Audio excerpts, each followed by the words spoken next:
Alright, so the Genshin Impact Luna 6 livestream just ended the other day, and now we know what characters are coming in the next patch. So in this video, I'm going to go over the banners and help you decide who you should be pulling for depending on what your account looks like. So I'm going to start off with Linnea, and if you have not seen any of the leaks or anything about her kit, she's basically bringing Geo teams back and is also making Zabai the best DPS in the game. She's a very good support and sub DPS for pretty much all Geo teams and allows you to use Lunar Crystallize, so you will want to run her with Columbina as well. And the major team she's going to be buffing is of course Zabai, and then like Noelle, Ito, and Navia are also getting buffed from Linnea. It isn't as strong as Zabai, but it is still a pretty good upgrade, especially for the weaker teams. It'll allow them to clear content easier, and since most people do not have a Geo team built, she becomes a very good coverage unit for your account, and she's overall like very flexible and is most likely going to be worth your primo gems if you want to start working on a Geo team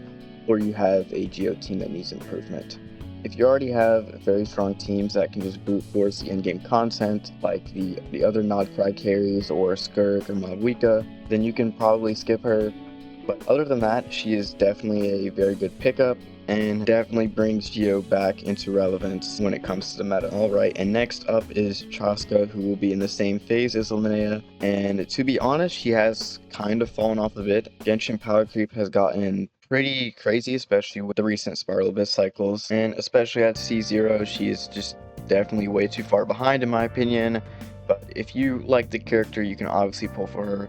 You can still clear, it's going to be a little more difficult than the more modern DPS characters. However, her early constellations are very nice, and her signature weapon is also a pretty big increase for her. Yeah, with their early cons like C1 and C2, it fixes pretty much all of her issues and it makes her better to play overall. So if you do really like Chasca and you want to make her like on the level of the more modern DPS characters, it can be worth it to invest into her, especially her weapon and those early constellations. And then in phase 2 we have Nefer and Lauma, and we saw this sort of dual pair situation currently in this patch that hasn't ended yet, but with Skirk and Discoffier, where they release or rerun a good DPS along with their best in slot support. And so with Nefer, she is one of the strongest DPS characters in the game, and she's easily probably like top 5 at the absolute worst, but her playstyle is very specific,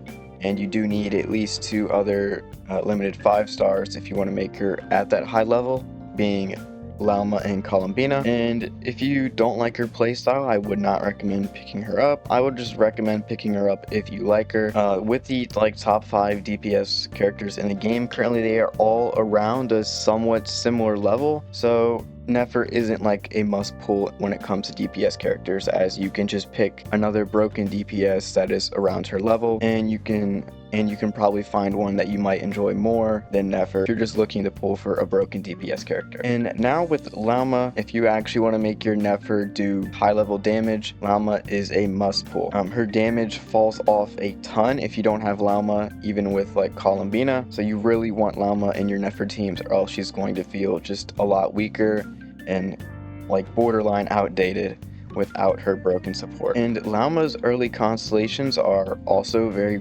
good. Like her C1 allows her to be a healer, which allows you to run another support or damage buffer in the Nefer teams. And Lauma C2 is just absolutely insane, one of the best supportive buffs in the game.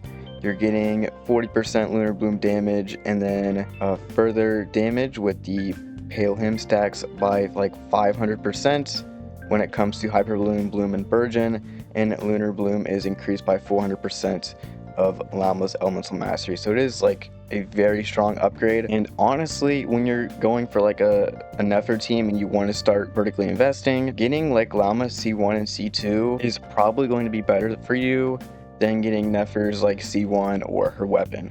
That's just how broken Lauma's early constellations are. And now if you still want Lauma but you don't want Nefer, she still has some value, but of course her synergy with Nefer is just way stronger. I picked up Lauma on her first appearance, and I used her I still use her in my Hyper Bloom team with All Hate Them. It isn't like the strongest setup with Lauma, of course, but it's still quite strong. And then Lauma also has some value in Kenichi teams as like an Emily replacement, but other than that, Lauma's definitely best paired up with Nefer. And for the weapon banners, the Nefer and Lauma banner is pretty decent. Both of their weapons are pretty good, but Lauma's constellations are definitely better than the weapons, like I said earlier. And then when it comes to Linnea and Chasca, Linnea's weapon is kind of whatever, but Chasca's weapon is very strong. And now the final thing, which I was honestly not really expecting, is